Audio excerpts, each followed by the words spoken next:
Handa na ba ang inyong mga puso para sa isang kwentong yayanig sa inyong damdamin at susubok sa inyong pananaw tungkol sa pagpapatawad? Samahan niyo akong buksan ang aklat ng isang buhay na sinubok ng panahon. Sabi nila, ang pamilya ang ating kanlungan sa gitna ng unos.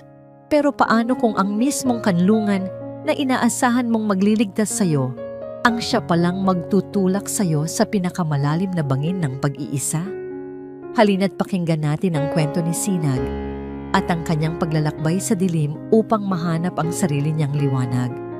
Ang amoy ng kandilang nauupos, ang tanging laman ng hangin sa loob ng kanilang bahay.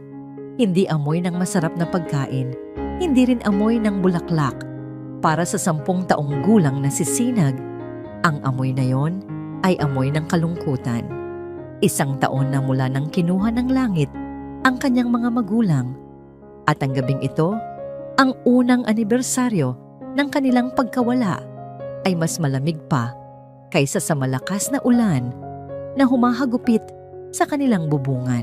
Nasa kabisera ng mahabang lamesa si Lola Dolores niya.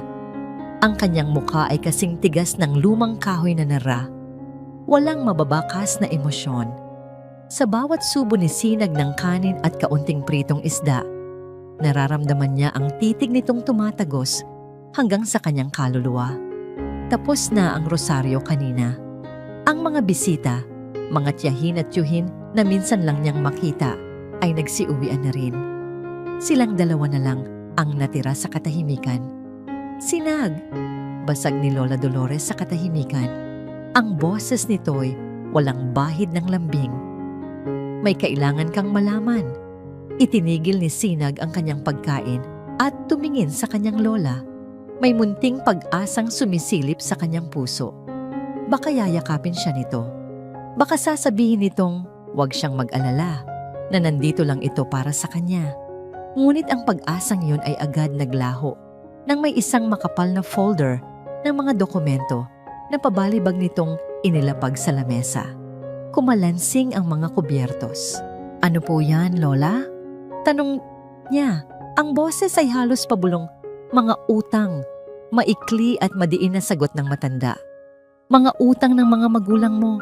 Akala ko may iniwan sila para sa'yo. Pero wala. Wala silang iniwang testamento. Ang bahay na ito, ang lupang ito, lahat ng ari-arian. Sa akin, mapupunta bilang kabayaran sa lahat ng nautang nila sa akin. Hindi naintindihan ni Sinag ang mga salitang testamento o ari-arian. Ang tanging naintindihan niya ay ang lamig sa boses ng kanyang lola. Nakita niya ang kanyang maliit na refleksyon sa mga mata nito. Isang batang walang muwang, nalilito, at natatakot. Pero sabi po ni Papa, dito na po ako lalaki. Sabi ni Sinag, ang luha ay nagsisimula ng mamuo sa gilid ng kanyang mga mata. Sabi niya, ito po ang bahay natin. Isang mapaklang ng ngiti ang gumuhit sa labi ni Lola Dolores. Nagbago na ang lahat. Wala ka nang babalikan dito. Ngayon, kunin mo ang mga damit mo. Lumayas ka. Ang huling salita ay parang isang kulog na bumasag sa buong mundo ni Sinag. Lola, saan po ako pupunta? Humagulgol na siya. Hindi na napigilan ang mga luhang kanina pa niya pinipigilan. Lola, wag po. Maawa po kayo. Ngunit parang bingi ang kanyang lola. Tumayo ito. At walang awang hinila siya patayo mula sa silya. Kinaladkad siya nito patungo sa kanyang maliit na kwarto. Ibinato nito sa kanya ang isang lumang bag at itinuro ang aparador. Bilisan mo! Ayokong makita pa ang pagmumukha mo sa pamamahay na ito. Sa gitna ng kanyang pag-iyak, nanginginig na inilagay ni Sinag ang iilang piraso ng kanyang damit sa loob ng bag. Ang tanging mahalagang bagay na kinuha niya ay ang naka-frame na litrato ng kanyang mama at papa. Ang mga ngiti nito'y tila nagyayelo sa oras. Hinila siyang muli ni Lola Dolores palabas ng bahay, patungo sa pinto. Lumuhod si Sinag sa sahig na malamig. Niyakap ang mga binti ng kanyang lola. Ang kanyang mumunting mga kamay ay mahigpit na kumapit sa laylayan ng saya nito. Lola, parang awa niyo na po. Huwag niyo po akong itaboy. Magsisipag po ako. Magpapakabait po ako. Dito lang po ako. Ngunit ang naramdaman niya ay ang marahas na pag-alis ng matanda sa kanyang pagkakayakap na para bang isa siyang maruming basahan. Hindi kita kailangan. Pabigat ka lang. Binuksan nito ang pinto. Ang malakas na hangin at ulan ay agad na sumalubong sa kanya. Giniginaw ang kanyang buong katawan. Itinulak siya ng kanyang lola, palabas sa dilim. Lola, sigaw niya. Ngunit ang tanging sagot na natanggap niya ay ang malakas na pagbagsak ng pinto. Narinig niya ang pag-ikot ng susi sa seradura. Isang tunog na tuluyan nang nagsara hindi lang ng isang pinto, kundi ng buong pagkabata niya. Nakatayo si Sinag sa gitna ng unos, basa at nanginginig. Niyakap niya ang bag sa kanyang dibdib. Ang litrato ng kanyang mga magulang, ang tanging nagbibigay ng kapiraso ng init. Hindi niya alam kung saan siya pupunta. Ang bawat patak ng ulan sa kanyang mukha ay kasabay ng bawat luhang dumadaloy mula sa kanyang mga mata. Naglakad siya ng walang patutunguhan, ang mga paay bumibigay na sa pagod at lamig. Ang mga ilaw mula sa mga bahay ng kapitbahay ay tila mga bituing napakalayo at imposibleng maabot. Dinala siya ng kanyang mga paa sa isang madilim na eskinita. Doon, sa ilalim ng isang sirang silong, sumandal siya sa pader. Ang lakas ay tuluyan nang nawala. Niyakap niya ng mahigpit ang litrato. Mama, Papa, bulong niya sa hangin. Tulungan niyo po ako. Ang mga ngiti sa litrato, ang huling bagay na nakita ng kanyang nanlalabong mga mata bago siya nilamon ng kadiliman. Bumagsak ang kanyang maliit na katawan sa basang semento, walang malay, habang ang gabi ng mga basag na pangako ay nagpatuloy sa paghahari. Isang pamilyar na amoy ang unang gumising sa kamalayan ni Sinag. Amoy ng tinolang manok na may sahog na dahon ng sili. Iyon ang laging niluluto ng kanyang mama kapag siya ay may sakit. Dahan-dahan, iminulat niya ang kanyang mga mata. Ngunit hindi ang kisame ng kanyang lumang kwarto ang kanyang nakita, kundi isang kisameng gawa sa kawayan at yero. Malambot ang kanyang hinihigaan at isang makapal na kumot ang bumabalot sa kanyang katawan. Napabalikwas siya ng bangon. Ang takot ay agad na gumapang sa kanyang sistema. Nasaan siya? Anong nangyari? Ang huli niyang natatandaan ay ang lamig ng semento at ang walang katapusang buhos ng ulan. Bumukas ang pinto at isang lalaking nasa katanghalian na ang edad, may mabait na muka at nakangiting mga mata, ang pumasok. May dala itong isang tray na may lamang mangkok ng mainit na sabaw at isang baso ng tubig. Gising ka na pala, iho, sabi ng lalaki sa malumanay na boses. Ako si Lando. Nakita kita kagabi sa eskinita, walang malay, kaya dinala na muna kita rito. Sa halip na sumagot, umatras si Sinag hanggang sa mapasandal siya sa dingding. Yakap-yakap ang kanyang mga tuhod. Ang alaala ng pagtataboy sa kanya ni Lola Dolores ay sariwa pa. Ang pagtitiwala ay isang bagay na tila ninakaw na sa kanya. Hindi pinilit ni Mang Lando na lumapit. Maingat niyang inilapag ang tray sa isang maliit na mesa. Huwag kang matakot. Wala akong gagawing masama. Kumain ka muna. Ang mga tanong, pwedeng maghintay. Tinitigan ni Sinag ang pagkain. Kumakalam ang kanyang sikmura sa gutom. Ang amoy ng sabaw ay parang isang paanyaya mula sa isang pamilyar at masayang nakaraan. Dahan-dahan, gumapang siya papalapit sa mesa. Nanginginig ang kanyang mga kamay nang hawakan niya ang kutsara. Sa unang higop ng mainit na sabaw, isang mainit na agos ang dumaloy sa kanyang buong katawan at kasabay niyon, ang mga luhang hindi niya namalayang muling bumagsak. Hindi nagsalita si Mang Lando. Hinayaan lang siya nitong umiyak habang kumakain. Isang tahimik na pag-unawang hindi niya kailanman naramdaman mula sa sarili niyang lola. Lumipas ang mga araw. Ang maliit na bodega sa likod ng kainan ng silangan, ang karinderya ni Mang Lando, ang naging pansamantalang tahanan ni Sinag. Hindi na siya tinanong ni Mang Lando tungkol sa kanyang nakaraan. Sa halip, binigyan siya nito ng mga bagong damit, ng 3 beses na pagkain sa isang araw, at higit sa lahat, ng katahimikan. Isang umaga, naabutan ni Mang Lando si Sinag na nagpupunas ng mga mesa kahit hindi niya inuutusan. Kinabukasan, nagwawalis na ito ng sahig. Hindi nagtagal, siya na ang tagahugas ng mga plato. Sa bawat gawain, ibinubuhos ni Sinag ang kanyang sarili. Isang paraan upang suklian ang kabaitang ipinapakita sa kanya. Dito sa kainan, sa gitna ng ingay ng mga kubyertos at halakhak ng mga customer, unti-unti niyang natagpuang muli ang kanyang nangiti. Isang hapon, habang nag-aayos si Sinag ng sirang ilaw sa kusina gamit ang mga lumang gamit, isang lalaking madalas kumain doon ang lumapit sa kanya. "May potential ka, bata," sabi nito. "Ito si Kuya Cesar, isang elektrisyan. Nasuki ng kainan. Mukhang mahilig kang magbuting-ting." Ngumiti lang si Sinag bilang tugon. Kinabukasan, bumalik si Kuya Cesar na may dalang isang lumang kahon ng mga gamit. "Para sa'yo," sabi nito.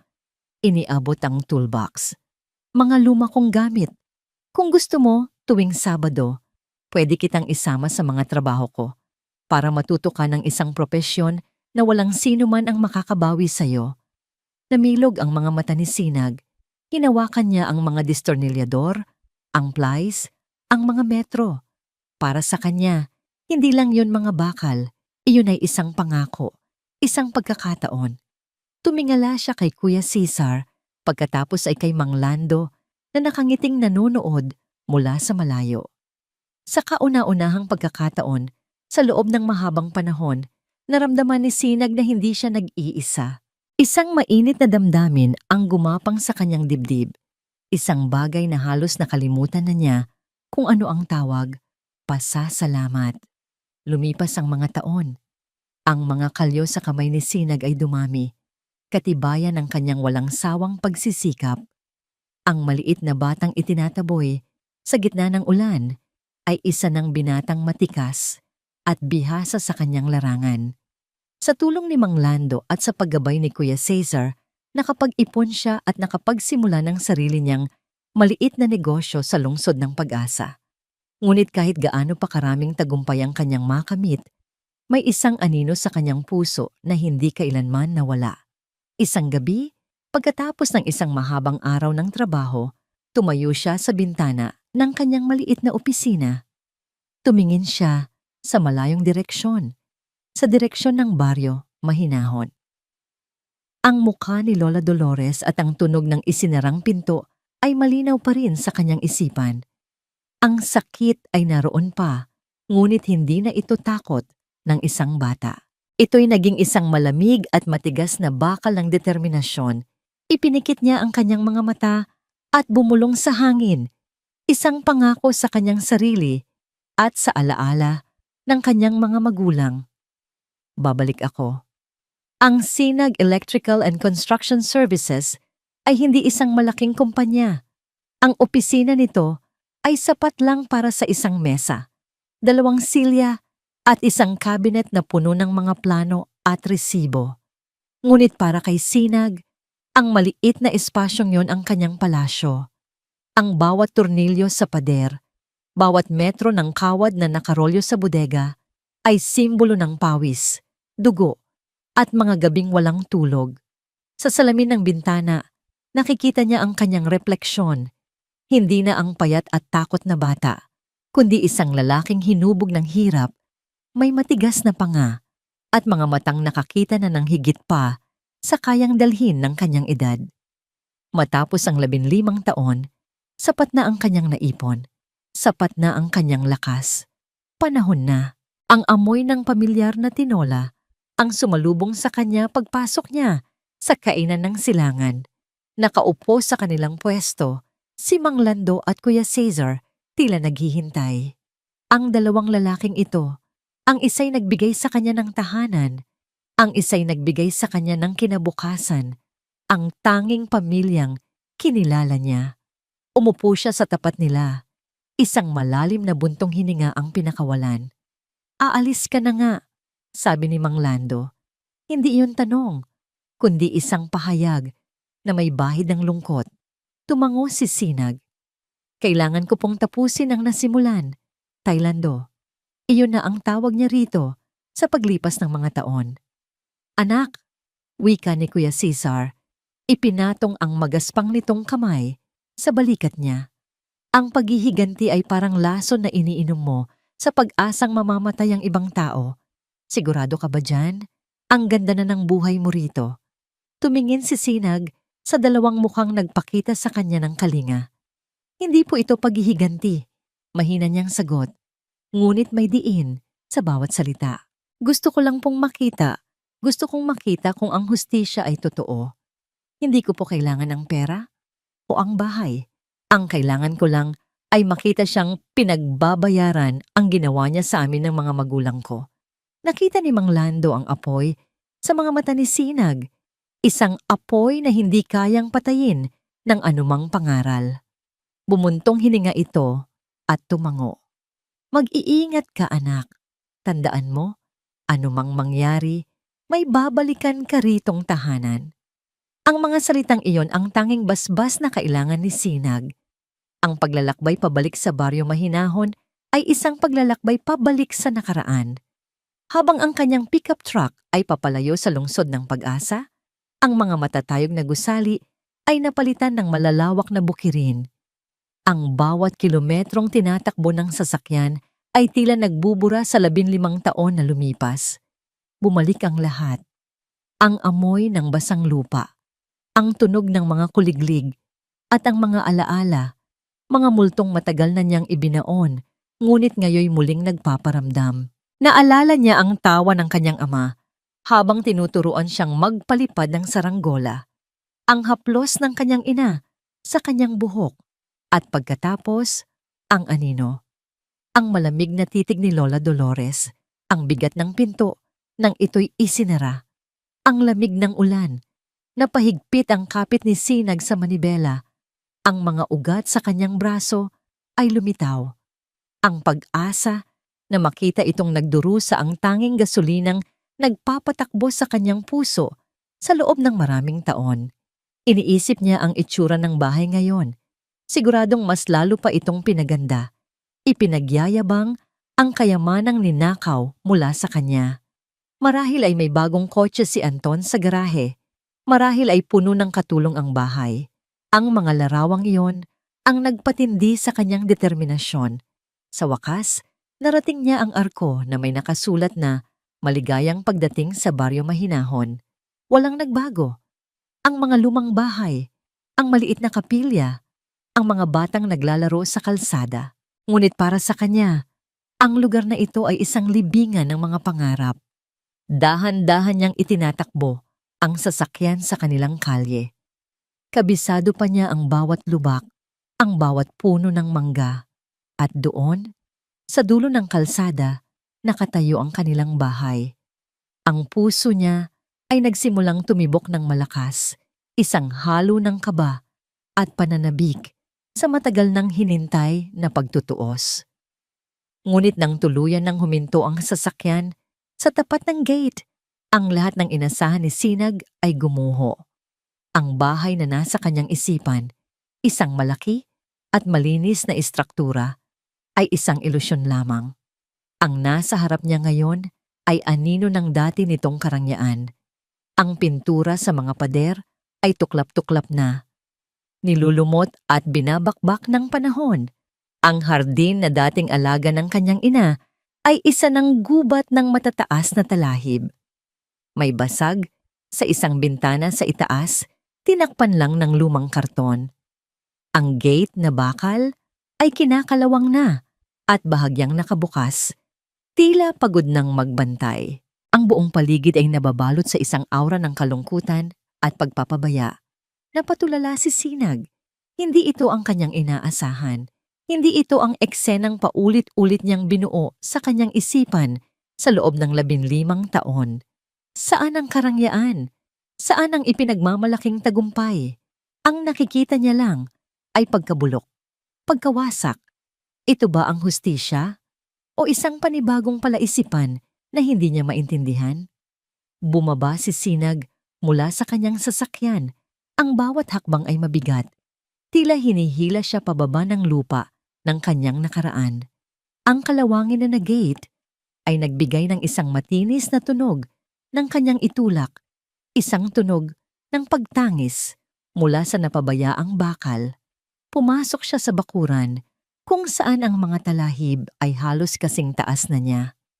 Ang dating paraiso ng kanyang ina ay isa na ngayong sementeryo ng mga tuyong halaman. Huminto siya sa harap ng pinto. Ang dating makintab na barnis nito ay matagal nang naglaho, napalitan ng mga bitak na parang mga ugat ng isang matandang puno. Hinawakan niya ang seradura at sa kanyang pagkabigla, bumukas ito nang walang kahirap-hirap. Hindi ito nakalak. Ang amoy ng alikabok, amag, at kalungkutan ang sumalubong sa kanya sa loob. Ang sala, na dati puno ng buhay at liwanag, ay balot ngayon sa dilim. Ang mga mamahaling muebles ay nakatabo ng puting kumot, tila mga multo ng masayang nakaraan na natutulog sa ilalim ng alikabok. May mga agyo sa bawat sulok at ang sahig ay puno ng mga tuyong dahon na naipasok ng hangin mula sa sirang bintana. Ang katahimikan ay nakakabingi. "Lola?" tawag niya. Ang kanyang boses ay tila kinain ng mismong katahimikan ng bahay. Walang sumagot. Naglakad siya papasok. Ang kanyang mga yabag ay umalingaw-ngaw. Ang bawat bagay ay isang masakit na paalala. Ang pwesto kung saan dating nakatayo, ang piano ng kanyang ina, ang pader kung saan dating nakasabit ang kanilang family picture, ang mesang pinag-alisan sa kanya ng lahat. Ngunit ang galit na inaasahan niyang mararamdaman ay hindi dumating. Sa halip, isang kakaibang pakiramdam ng kawalan ang pumuno sa kanya. Ang lugar ng krimen ay narito, ngunit ang halimaw na kanyang hinahanap ay wala. May narinig siyang mahinang ubo mula sa direksyon ng kusina. Dahan-dahan siyang naglakad patungo roon. At doon, sa isang sulok, nakaupo sa isang lumang silyang tumba, nakita niya ito. Ngunit hindi ito ang Lola Dolores na nasa isip niya. Hindi ang matipunong babae na may matatalim na mata at matigas na boses. Ang babaeng nasa harap niya ay isang anino na lamang. Payat ang katawan, balot sa isang luma at punit-punit na duster. Ang datit itim na buhok nito ay kulay abo na, manipis at magulo. Ang mga kamay na dating humila at nagtulak sa kanya palabas ay nanginginig na ngayon abang manakapatong sa kanyang kandungan. Nakatulala lamang ito sa bintana, tila may tinitingnan sa malayo. Hindi nito namalayan ang kanyang pagdating. "Lola?" Ulit ni Sinag. Mas malakas na ngayon. Dahan-dahang lumingon ang matanda. Ang mga mata nito ay malabo at kinailangan nitong kumurap ng ilang beses. Sa una, pagkalito ang mababakas sa mukha nito. Ngunit habang tinititigan siya nito, unti-unting nanlaki ang mga mata nito sa pagkakilala, kasunod ng takot, at pagkatapos, isang bagay na hindi inaasahan ni Sinag, pagkabagbag. Si Sinag? Ang pangalan niya ay isang bulong na halos hindi marinig, nanggagaling sa mga labing tuyo at walang kulay. "Apo, ikaw na ba yan?" Tumayo si Sinag doon, hindi makagalaw, hindi makapagsalita. Ang lahat ng salitang inihanda niya sa loob ng 15 taon, mga salita ng panunumbat, ng galit, ng paghihiganti, ay naglaho na parang bula. Biglang bumuhos ang luha mula sa mga mata ng matanda. Napahagulgol ito, isang tunog na puno ng sakit at pagsisisi. Sinubukan itong tumayo, ngunit nanghina ang mga tuhod nito at napasalampak itong muli sa upuan. "Patawarin mo ako, Apo. Patawarin mo ako." Ang eksenang ito ang sumira sa lahat ng kanyang inaasahan. Ang babaeng kinamuhian niya ng buong buhay niya ay umiiyak ngayon sa kanyang harapan, hindi bilang isang reyna sa kanyang trono, kundi bilang isang pulubing nagmamakaawa. Nilustay niya ang lahat, Sinag. Patuloy nito sa pagitan ng mga hikbi. Ang tiyo Anton mo, ibinigay ko sa kanya ang lahat. Ang bahay, ang lupa, ang pera. Pero iniwan niya ako. Iniwan niya akong mag-isa rito nang wala-wala. Nakinig lang si Sinag. Ang kanyang puso ay isang magulong larangan ng digmaan ng mga emosyon. Nandoon ang galit para kay Anton. Nandoon ang awa para sa kaawa-awang kalagayan ng matanda. Ngunit nasaan ang satisfaksyon? Nasaan ang pakiramdam ng tagumpay? Bakit ang nararamdaman niya ay isang malaking pagkalito? Hindi niya ito sinagot. Tumalikod siya at naglakad palabas ng bahay. Kailangan niya ng hangin.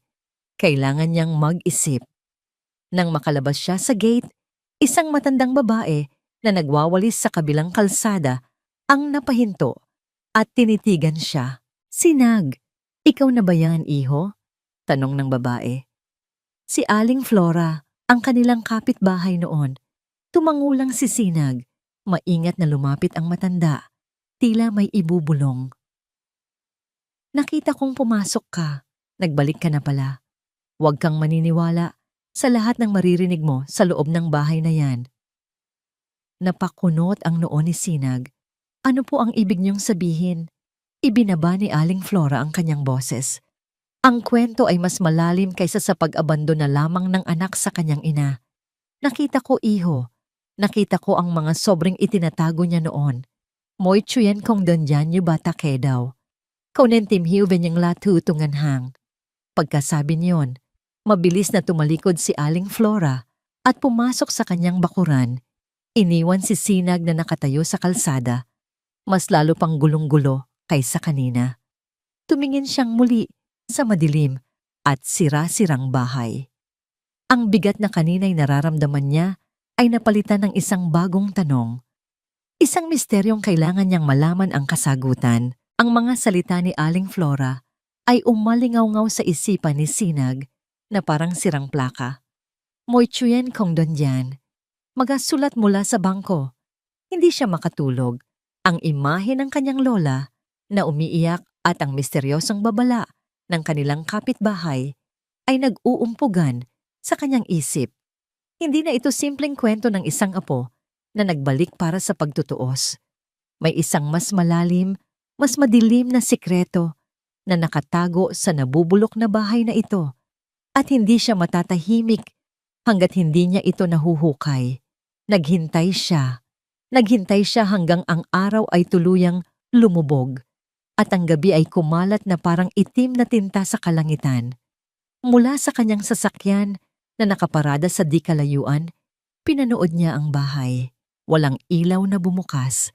Tanging ang liwanag ng buwan ang nagbibigay ng anyo sa gumuguhong istruktura. Nang sigurado na siyang malalim na ang gabi, dahan-dahan siyang lumabas ng sasakyan. Bawat hakbang niya pabalik sa bakuran ay maingat. Bawat kaluskos ng mga tuyong dahon sa ilalim ng kanyang sapatos ay parang isang sigaw sa katahimikan. Muli, ang pinto ay hindi nakakandado. Pumasok siya sa loob. Ang tanging dala ay ang ilaw mula sa kanyang cellphone. Ang bahay ay mas nakakatakot sa dilim. Ang mga anino, mula sa mga muebles na nakabalot ng puting kumot ay tila mga kaluluwang nagbabantay. Sinundan niya ang alaala ng mahinang ubo kanina. Narating niya ang dating kwarto ng kanyang lola sa ibaba. Dahan-dahan niyang itinulak ang pinto.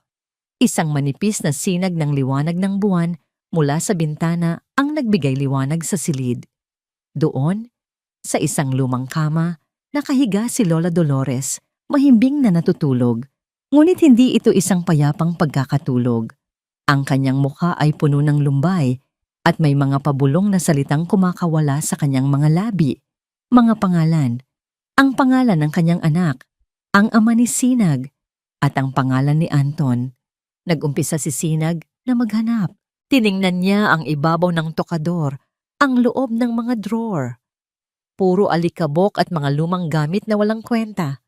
Pagkatapos, naalala niya, may isang lugar na laging pinagtataguan ng matatanda ng kanilang mga mahahalagang pag-aari. Lumuhod siya at sumilip sa ilalim ng kama. At doon, sa pinakasulok, nakita niya ito. Isang kinakalawang na kahon na bakal.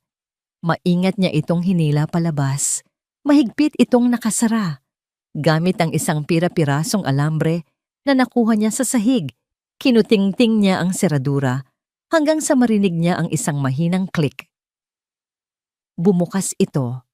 Ang puso ni Sinag ay dumadagundong sa kanyang dibdib. Ang laman ng kahon ay hindi alahas o pera. Ang laman nito ay mga papel. Isang makapal na salansan ng mga resibo ng bangko at mga pira-pirasong sulat. Kinuha niya ang mga ito at dinala sa sala, kung saan mas malakas ang liwanag ng buwan. Isa-isa niyang tiningnan ang mga resibo, mga bank withdrawal slips, mga resibo ng money transfer, libo-libo, daan-daang libo, at lahat ng yon, sa loob ng maraming taon, ay may iisang pangalan ng pinadalhan, Anton Ramirez, ang kanyang tiyuhin. Pagkatapos ay pinulot niya ang mga punit-punit na sulat. Tila sinadyang punitin, ngunit hindi itinapon. Maingat niyang pinagdikit-dikit ang mga piraso sa sahig na parang isang palaisipan. Habang nabubuo ang mga pangungusap, ang dugo sa kanyang mga ugat ay tila nagyayelo. Ma, alam ko ang ginawa mo sa testamento ni Kuya. 1,000,000 para manahimik ako kung ayaw mong malaman ni Sinag ang lahat. Para sa bago kong negosyo, Ma. Last na to, ipinapangako ko. Bakit mo pa iniisip ang batang yon? Matagal na siyang nawala. Ako ang anak mo. Bawat salita ay isang punyal na tumatarok sa puso ni Sinag. Bawat nabubuong pangungusap ay nagpipinta ng isang larawan. Isang larawan ng kasuklam-suklam na kataksilan. Hindi lang basta iniwan ni Anton ang kanyang ina. Hindi. Mas malala pa roon. Alam niya. Alam niya ang lahat mula pa noon. Alam niyang may testamento. At ginamit niya ang sikretong yon para unti-unting ubusin ang kanyang sariling ina. Para pigain ito hanggang sa wala nang matira. Isang linta. Isang parasito na nabuhay sa kasalanan ng kanyang ina at sa ninakaw na mana ng kanyang pamangkin. Ang kwento ni Lola Dolores kanina, ang pagiging biktima niya sa isang anak na walang utang na loob ay kalahating kasinungalingan at kalahating katotohanan. Siya ay isang biktima. Oo, ngunit biktima siya ng sarili niyang kasalanan. Ang apoy na sinindihan niya para sunugin ang kinabukasan ni Sinag ay ang mismong apoy na tumupok sa kanya. Napayukom ang mga kamao ni Sinag. Ang mga papel ay nayuyupi sa kanyang mahigpit na pagkakahawak. Isang nakakabinging katahimikan ang pumuno sa kanyang isipan. Ang galit na binitbit niya sa loob ng 15 taon para sa kanyang lola ay biglang naglaho na palitan ng isang bagong uri ng galit. Isang galit na mas dalisay, mas nakatuon, at 100 beses na mas mapanganib. Ang babaeng natutulog sa kabilang kwarto ay hindi na ang halimaw na kanyang kinamumuhian. Isa na lamang siyang kaawa-awang babae, isang tanga at mahinang nilalang na nagmahal ng mali. Ang tunay na halimaw ay may ibang pangalan. Tinitigan ni Sinag ang mga papel sa kanyang kamay. Ang kanyang mga mata ay nag-aapoy sa dilim. Ang misyon niya sa pagbabalik ay nagbago. Ang target ng kanyang paghihiganti ay may bago ng mukha. Kinabukasan, hindi na naghintay si Sinag na sumikat ang araw. Ang galit na kumukulo sa kanyang dibdib ay isang mainit na bakal na nagbigay sa kanya ng malinaw na layunin.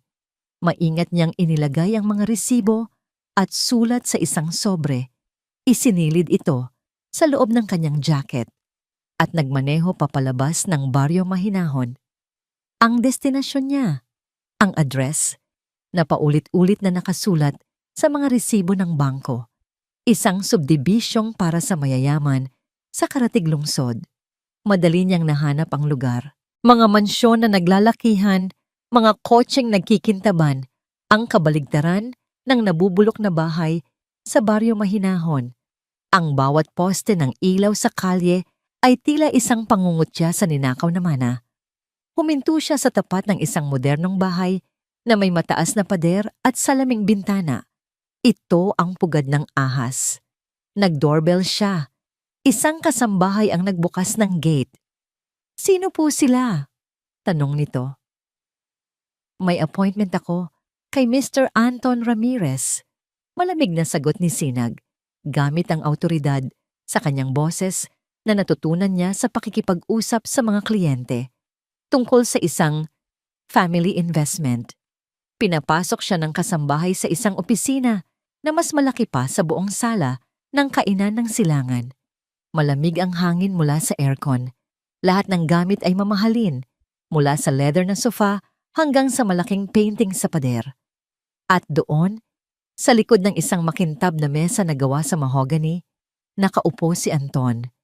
Hindi ito gaanong nagbago. Nadagdagan lang ng kaunting timbang at ng mga senyales ng marangyang pamumuhay.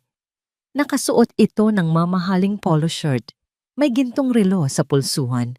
Ngumiti ito nang pumasok si Sinag, isang ngingiti ng isang taong sanay makipagplastikan.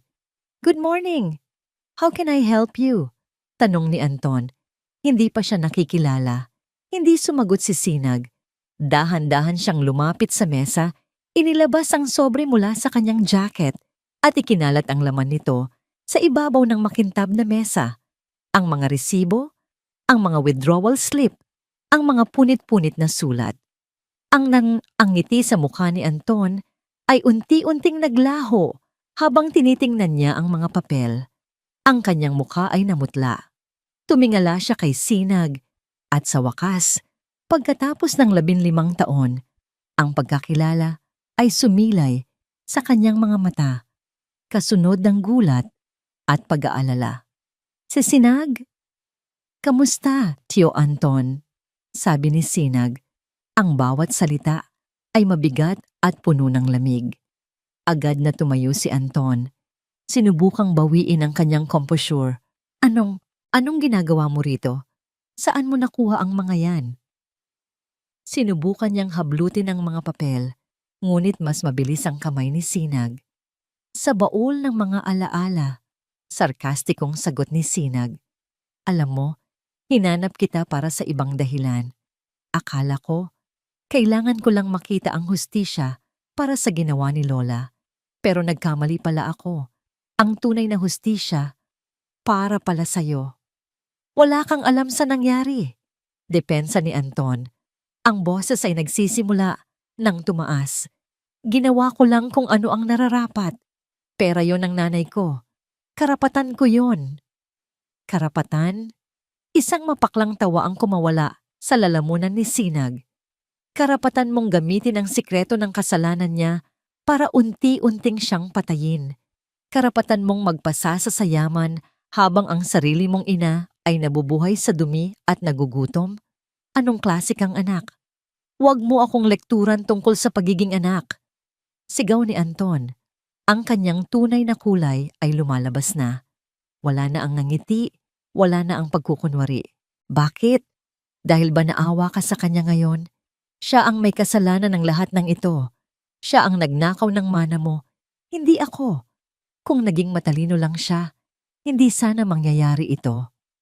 Ang pag-amin na yon, ang kawalan ng kahit katiting na pagsisisi, ang siyang tuluyang nagpasiklab sa galit ni Sinag. Ngunit hindi siya sumigaw. Ang kanyang boses ay nanatiling kontrolado, ngunit mas malamig, mas mapanganib.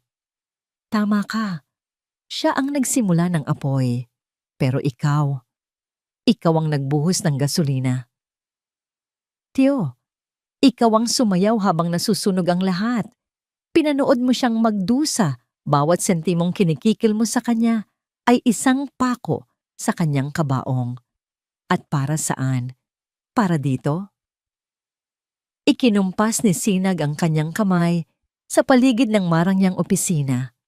"Para sa mga bagay na hindi mo naman pinaghirapan?" Ngumisi si Anton. Isang nganggisi na puno ng pagmamataas at pangiinsulto. Bakit? Naiinggit ka? Aminin mo na, Sinag. Gusto mo lang din ng pera. Kung ikaw ang nasa posisyon ko, gagawin mo rin ang ginawa ko. Hinding-hindi, mariing sagot ni Sinag. Dahil hindi ako katulad mo. Talaga? Hamon ni Anton. Lumapit ito sa kanya. Ang mukha ay ilang pulgada na lang ang layo. Ano ang ngayon ang gagawin mo? Isusumbong mo ako? Kanino? Sa matandang hukluban na yon o baka sa pulis? Muli itong tumawa. Subukan mo. Sa pera at mga koneksyon ko, sa tingin mo, sino ang paniniwalaan nila? Ikaw, isang hamak na estranghero? O ako, isang respetadong negosyante? Sa huli, baka ikaw pa ang makasuhan ng trespassing at blackmail. Iyon na. Ang huling pader ng pagtitimpi ni Sinag ay gumuho. Ngunit sa halip na suntukin ito, may ibang bagay siyang ginawa. Dahan-dahan niyang inilabas ang kanyang cellphone mula sa bulsa at pinindot ang stop sa recording app na kanina pa palang bukas. Itinaas niya ang telepono sa pagitan nilang dalawa. Ang nangisi sa mukha ni Anton ay naglaho na parang bula. Napalitan ito ng purong takot. Para kay Dolores, ang katahimikan ang pinakamaingay na bagay sa mundo. Simula nang umalis si Sinag kahapon, ang bawat sulok ng bahay ay tila sumisigaw sa kanya. Ang bawat alikabok sa hangin ay tila may dalang alaala. Ang bawat anino ay tila nagkakaroon ng anyo ng mga taong winasak niya. Nakaupo siya sa dati niyang silyang tumba, sa parehong pwesto kung saan siya natagpuan ni Sinag. Ngunit ngayon, ang kanyang mga mata ay hindi na nakatingin sa malayo. Nakatuon ang mga ito sa kawalan. Ang pag-uusap nila ni Sinag, kahit maikli at walang panunumbat, ay parang isang malakas na sampal na gumising sa kanyang manhid na kaluluwa. Ang pagbabalik nito ang nagbukas ng isang baul sa kanyang isipan. Isang baul na matagal na niyang sinubukang ikandado at ibaon. Ngunit ngayon, bukas na ito at ang lahat ng multo ng nakaraan ay malayang naglalaro sa kanyang harapan. Biglang pumatak ang ulan sa labas. Isang mahinang ambon na unti-unting lumalakas. Ang tunog na yon ang nagbalik sa kanya sa isang gabi. 15 taon na ang nakalipas. Ang gabi pagkatapos ng libing ng kanyang panganay na anak. Flashback. Ang bahay ay amoy kandila pa rin. Malakas ang ulan sa labas, katulad ngayon. Mag-isa siya sa sala, nakatitig sa isang dokumento sa kanyang mga kamay, ang huling habilin ng kanyang anak. Malinaw na nakasulat doon. Lahat ng ari-arian ay mapupunta sa kaisa-isa nitong anak, si Sinag. At siya bilang lola, ang magiging tagapamahala hanggang sa ito'y tumuntong sa tamang edad. Ngunit sa isip ni Dolores, may ibang tumatakbo. Si Anton, ang bunso niya, ang paborito niya, ang anak niyang laging nangangailangan ng tulong, laging may bagong pangarap na kailangang tustusan. Paano si Anton? Ano ang matitira para sa kanya? Nanginginig ang kanyang mga kamay habang hawak niya ang papel. Ang pagmamahal niya para kay Anton ay isang bulag na apoy. Isang apoy na kayang tumupok ng lahat, kahit pa ang katwiran. Para sa iyo ito, Anton. Bulong niya sa sarili. Para sa kinabukasan mo. Naglakad siya patungo sa kalan. Kumuha siya ng posporo. Sa isang iglap, ang papel na naglalaman ng kinabukasan ni Sinag ay nagliyab. Ang abo nito ay sumama sa hangin kasabay ng usok. Sa sandaling iyon, naramdaman niya ang isang klase ng kapangyarihan. Inakala niyang nailigtas niya ang kanyang bunso. Hindi niya alam na sinumpa niya pala ang kanyang sarili. Katapusan ng flashback, napapikit si Dolores, isang mainit na luha ang dumaloy sa kanyang kulubot na pisngi. Ang tangang babae, ang bulag na ina. Pagkatapos ng gabing iyon, naging madali na ang lahat para kay Anton. Ang bawat pagbisita nito ay may kasamang matatamis na salita at mga kamay na nakalahad. Ma, Para lang po sa negosyo. Babalik din po ito ng doble. Ma, may oportunidad po akong hindi pwedeng palampasin. Kayo lang po ang pag-asa ko. Ma, konti na lang po, malapit na po akong magtagumpay. At siya, sa kanyang pagiging isang mangmang na ina, ay paulit-ulit na naniwala. Ibinenta niya ang isang parsela ng lupa. Pagkatapos, isa pa, isinanla niya ang bahay. Ibinigay niya ang lahat, bawat sentimo, hanggang sa wala nang natira. Ang hindi niya nakita ay sa bawat pag-abot niya ng pera, ang ngiti sa labi ni Anton ay kasabay ng unti-unting paglamig ng mga mata nito. Ang huling beses na nakita niya ito ay 1 taon na ang nakalipas. Dumating ito hindi para manghingi, kundi para kunin ang huling natitirang mamahaling gamit. Walang paliwanag, walang pasasalamat. Tinalikuran lang siya nito na parang isang basurang hindi na mapapakinabangan. Tumayo si Dolores at dahan-dahang naglakad patungo sa isang lumang aparador. Mula sa loob nito, kinuha niya ang isang bagay na matagal na niyang hindi tinitingnan. Ang naka-frame na litrato ng kanyang panganay na anak, ang ama ni Sinag. Ang nangiti nito sa litrato ay puno ng kabaitan at pagmamahal. Ang anak na hindi kailanman humingi, ngunit laging nagbibigay.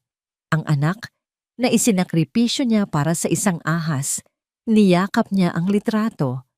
Anak Coco, patawarin mo ako. Hagulgol niya.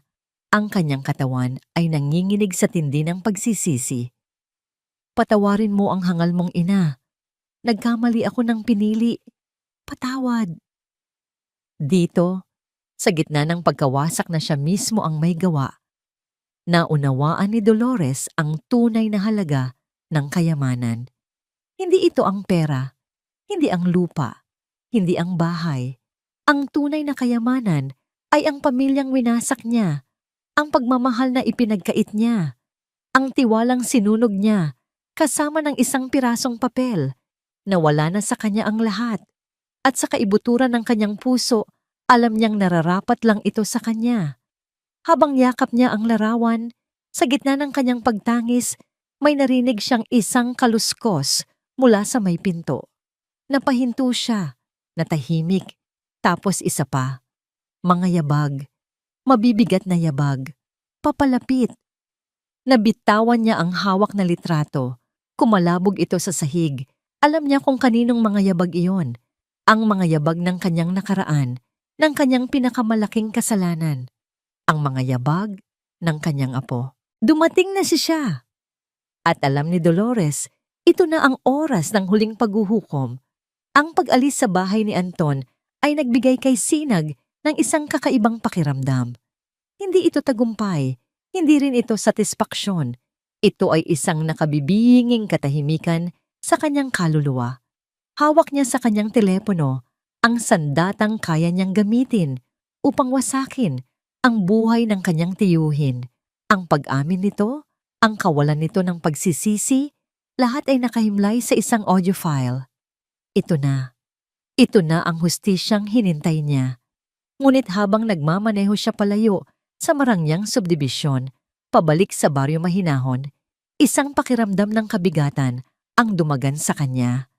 Ang apoy ng galit na nag-aalab sa kanya kanina ay unti-unting namamatay at ang naiiwan ay ang malamig na abo ng pagkalito. Anong ngayon? Ano ang susunod na hakbang? Ibibigay niya ba ang recording sa pulis? Ipapahiya si Anton sa publiko. Ang mga ideyang iyon na dati tila napakatamis na paghihiganti, ngayon ay parang wala ng lasa. Ang pagbagsak ni Anton na pagtanto niya ay hindi magbabalik sa kanyang mga magulang. Hindi nito buburahin ang 15 taon ng kanyang paghihirap. Hindi nito papatayin ang batang umiiyak sa gitna ng ulan. Sa halip na bumalik sa bahay, iniliko niya ang sasakyan patungo sa isang pamilyar na daan. Ang daan patungo sa ilog. Doon, sa ilalim ng isang malaking puno ng akasya, ipinarada niya ang kotse. Ito ang lugar kung saan tinuruan siya ng kanyang ama na mangisda. Ang lugar kung saan sila nagpapalipad ng saranggola. Ang lugar kung saan simple at masaya ang lahat. Bumaba siya at umupo sa damuhan sa tabi ng pampang. Ang banayad na agos ng tubig ay parang isang awit ng nakaraan. Ang hangin ay sariwa. Ngunit sa loob niya, may isang bagyong hindi humuhupa. Inilabas niya ang kanyang telepono at pinakinggan ang recording. Narinig niyang muli ang boses ni Anton, puno ng kayabangan at kawalang pagsisisi. Narinig niyang muli ang tawa nito, isang tawa na nang iinsulto sa pagdurusa ng sarili nitong ina at sa ninakaw na pagkabata ni Sinag. Ngunit sa pagkakataong ito, hindi na dalisay na galit ang naramdaman niya. Sa ilalim ng galit na yon, may isang bagong pakiramdam na lumitaw. Isang klase ng pagod. Isang malalim na pagkasuklam hindi lang kay Anton, kundi sa buong sitwasyon, sa buong lason na unti-unting pumatay sa kanilang pamilya. Tumingin siya sa ilog. Ang tubig ay patuloy sa pag-agos. Hindi alintana ang mga batong hinahampas nito o ang mga tuyong dahon na dinadala nito patungo sa dagat. Nagpapatuloy lang. Samantalang siya, sa loob ng 15 taon, ay nanatiling nakatigil, nakakulong sa isang gabi, sa isang alaala, sa isang puot na naging pundasyon ng kanyang pagkatao. Ang paghihiganti ang naging hangin sa kanyang baga at dugo sa kanyang mga ugat. Ngunit ngayon, nararamdaman niya ang bigat nito. Biglang pumasok sa isip niya ang madalas sabihin ni Tailando sa tuwing nakikita nitong malalim ang kanyang iniisip. "Anak," sabi nito noon sa kanya habang nagkakape sila sa kainan. "Ang puot ay parang lason na iniinom mo sa pag-asang mamamatay ang ibang tao." Sa loob ng 15 taon, iniinom niya ang lason na yon. Ang lason na yon ang nagbigay sa kanya ng lakas para bumangon, para magsumikap, para patunayan sa mundo at sa kanyang sarili na hindi siya isang basahan na basta na lang itatapon. Ngunit ang lason na yon din ang kumain sa kanyang kaluluwa, ang pumigil sa kanya na maging tunay na maligaya.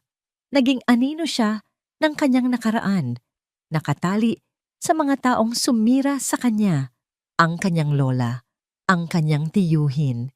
Sila ang dalawang dulo ng tanikalang gumapos sa kanya. Tinitigan niya ang kanyang telepono, ang recording na ito, ang audio file na ito. Ito ang kanyang hustisya. Ngunit sa sandaling iyon, napagtanto niya. Ito rin ang kanyang huling kadena. Ang pagpindot sa play, ang pagpapakalat nito, ang pagwasak kay Anton. Lahat ng iyon ay magpapatuloy lamang ng siklo ng sakit. Mananalo siya, oo. Ngunit mananatili pa rin siyang bilanggo ng nakaraan. Ang tunay na kalayaan, naunawaan niya, ay hindi matatagpuan sa pagbagsak ng kanyang mga kaaway. Ito ay matatagpuan sa kanyang kakayahang talikuran ang laban. Ang pagpapalaya kay Anton mula sa parusa ay hindi ang mahalaga. Ang mahalaga ay ang pagpapalaya niya sa kanyang sarili mula sa tali ng nakaraan. Dahan-dahan, itinaas niya ang kanyang hinlalaki sa ibabaw ng screen. Hinanap niya ang audio file. Pinindot niya ito nang matagal hanggang sa lumabas ang mga opsyon. Ang kanyang mga mata ay nakatitig sa isang salita. Delete. Nag-alinlangan siya sa isang huling sandali. Ito ang kanyang tropeo. Ang katibayan ng kanyang pinaghirapan. Ngunit pagkatapos ay ipinikit niya ang kanyang mga mata at nakita niya ang mukha ni Mang Lando at Kuya Cesar. Ang mga ngiti ng mga taong nagturo sa kanya kung paano magmahal at magtiwala muli. Pinindot niya ang delete. Isang maliit na bintana ang lumabas sa screen. "Are you sure you want to permanently delete this file?" Walang pag-aalinlangan, pinindot niya ang yes. Ang file ay naglaho. Isang malalim na hininga ang pinakawalan ni Sinag. Isang hiningang tila nagmula pa sa kaibuturan ng kanyang pagkatao. Parang may isang mabigat na bakal na biglang tinanggal sa kanyang dibdib. Gumaan ang kanyang pakiramdam. Sa kauna-unahang pagkakataon, sa loob ng mahabang panahon, naramdaman niyang humihinga siya ng maluwag. Hindi na niya kailangan ang hustisya mula sa iba. Ang hustisya na kailangan niya ay ang kapayapaan para sa kanyang sarili. Tumayo siya, pinagpagan ang kanyang pantalon. Tumingin siyang muli sa ilog. Ngunit ngayon, may bago ng liwanag sa kanyang mga mata. Hindi na siya ang batang nakaupo doon, kundi isang lalaking handa nang magpatuloy sa agos ng buhay. Alam na niya ang kanyang gagawin. Bumalik siya sa sasakyan at pinaandar ito. May isang huling kabanata na kailangan niyang isara, hindi sa pamamagitan ng galit, kundi sa pamamagitan ng pagpapalaya. Nagmaneho siya pabalik sa bahay ng kanyang lola. Nakatayo si Sinag sa may pintuan. Ang kanyang anino ay humahaba sa maruming sahig. Sa sahig, sa paanan ni Dolores, ay ang basag na retrato ng kanyang ama.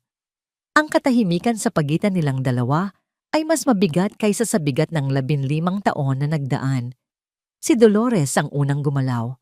Nanginginig, dahan-dahan siyang lumuhod sa sahig, hindi dahil sa panghihina ng kanyang mga tuhod, kundi dahil sa bigat ng kasalanang kanyang dinadala. Yumuko siya, ang kanyang noo ay halos sumayad na sa sahig, isang larawan ng ganap na pagkatalo at pagsusumamo. Sinunog ko. Simula niya, ang boses ay basag at puno ng pait. Sinunog ko ang testamento ng papa mo. Hindi kumibo si Sinag. Hinayaan niya itong magpatuloy. Akala ko iyon ang tama. Hagulgol ng matanda. Para kay Anton, para sa kinabukasan niya. Nabulag ako, apo. Nabulag ako sa pagmamahal ko sa kanya kaya't hindi ko nakita na sinisira ko ang lahat. Ang bawat salita ay isang kirot, isang pag-amin na matagal nang dapat niyang sinabi. At si Anton, ginamit niya iyon laban sa akin. Bawat sentimo, bawat alaala ng papa mo, kinuha niya. Kasalanan ko ang lahat. Patawarin mo ako, apo.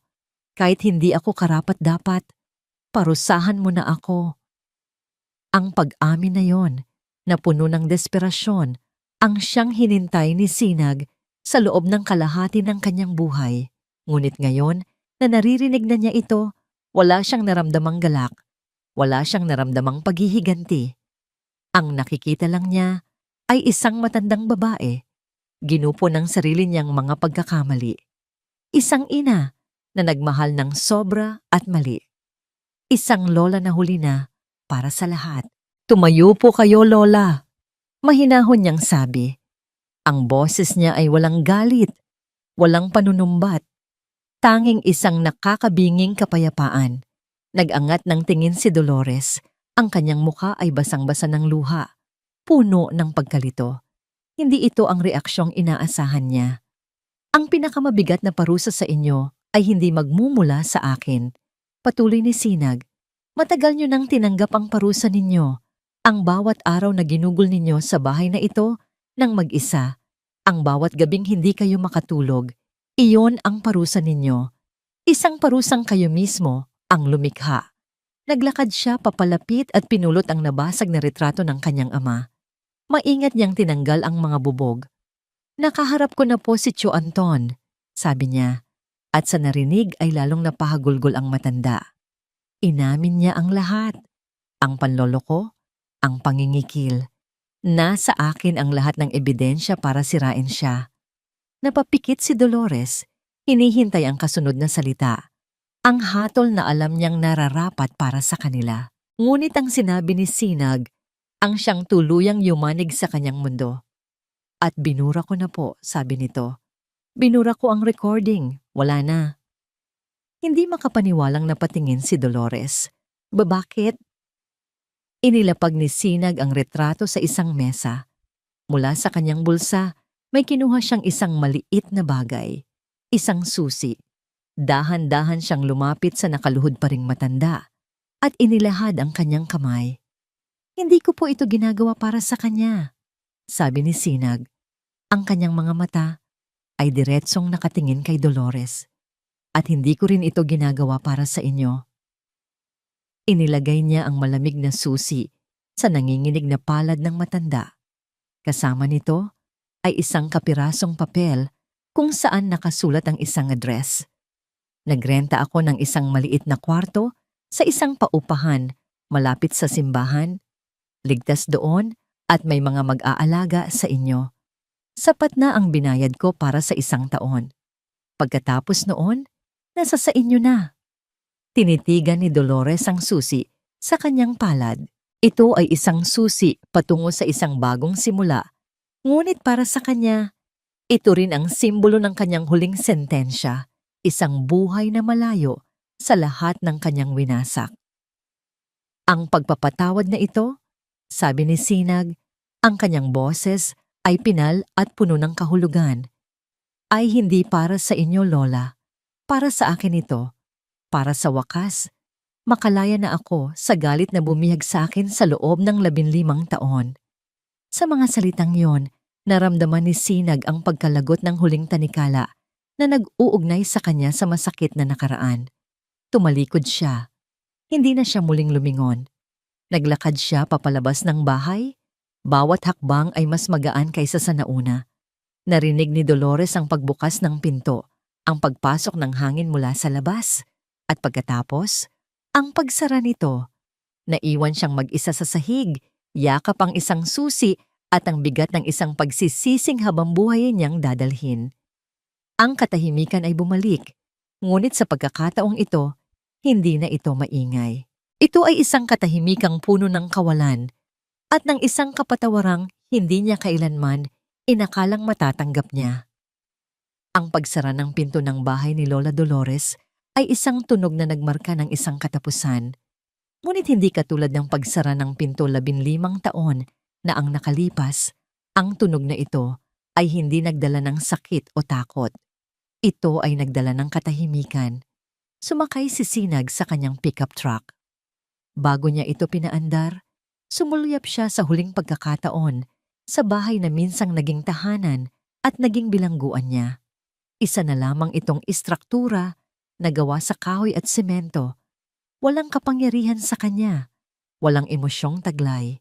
Isa na lamang itong libingan ng nakaraan at siya, sa wakas, ay malaya ng umalis.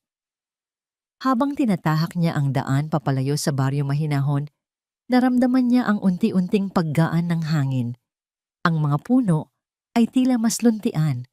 Ang langit ay tila mas bughaw. Ang bigat na hindi niya namalayang pasan-pasan niya sa loob ng maraming taon.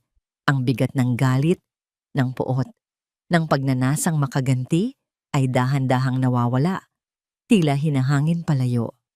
Ang paglalakbay pabalik sa lungsod ng pag-asa ay mas mabilis, mas magaan. Nang sa wakas, ay natanaw na niya ang pamilyar na signboard ng kainan ng silangan. Isang ngiti ang sumilay sa kanyang mga labi. Isang tunay na ngiti.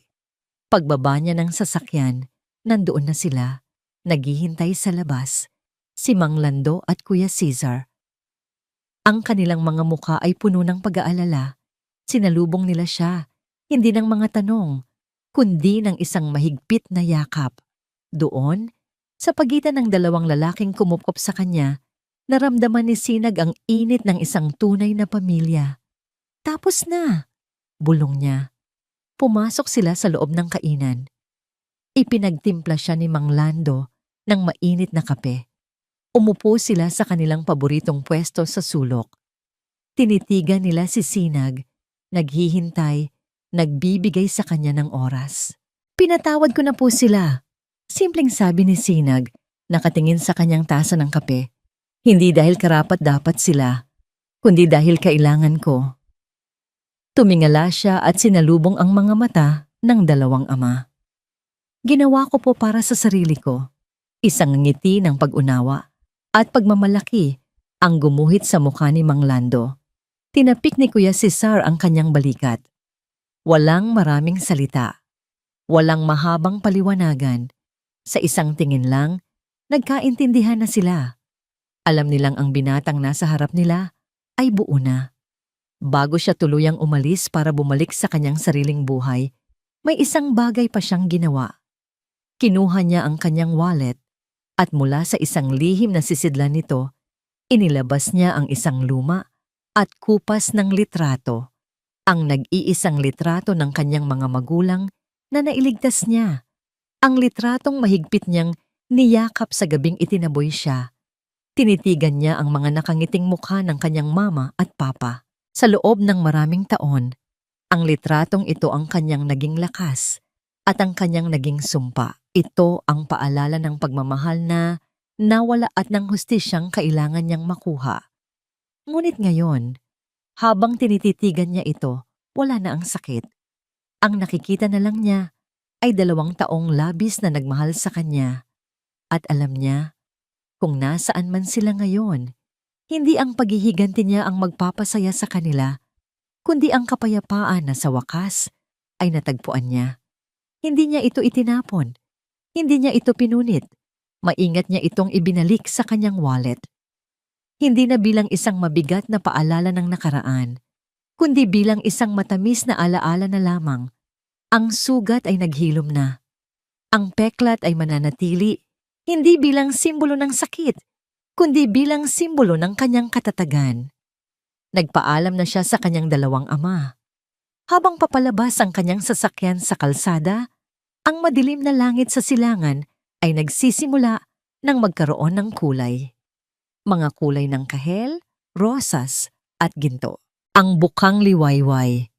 Ibinaba niya ang bintana at hinayaang hagkan ng malamig na hangin ng umaga ang kanyang mukha. Itinuon niya ang kanyang mga mata sa kalsada, sa unahan, sa direksyon ng pagsikat ng araw. Isang bagong araw, isang bagong simula. At sa unang pagkakataon, sa loob ng napakahabang panahon, si Sinag ay ngumiti. Isang ngiting malaya, payapa, at puno ng pag-asa. Sa wakas, si Sinag ay naging ang pangalan niya. Isang sinag ng liwanag na malayang sumisikat sa isang bagong umaga. At dito po nagtatapos ang kwento ni Sinag. Isang kwentong nagturo sa atin ng isang napakahalagang aral. Ang tunay na pagpapatawad ay hindi isang regalo na ibinibigay natin sa mga taong nakasakit sa atin. Ito ay isang regalong ibinibigay natin sa ating mga sarili. Ito ang susi na nagpapalaya sa atin mula sa bilangguan ng nakaraan at nagbibigay sa atin ng pahintulot na muling maging masaya at buo.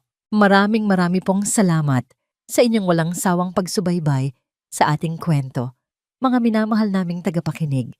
Ang inyong pakikinig ang nagbibigay sa amin ng inspirasyon upang magpatuloy. Ano po ang masasabi ninyo sa kwento ni Sinag? Nakaantig po ba ito sa inyong mga puso? Huwag po kayong mag-atubiling i-comment sa ibaba ang inyong mga saloobin. Nais din po naming malaman kung anong uri ng mga kwento pa ang nais ninyong marinig sa mga susunod na araw. Hindi dito nagtatapos ang ating paglalakbay. Marami pa pong kwentong kasing ganda at mas puno ng aral dito sa aming channel.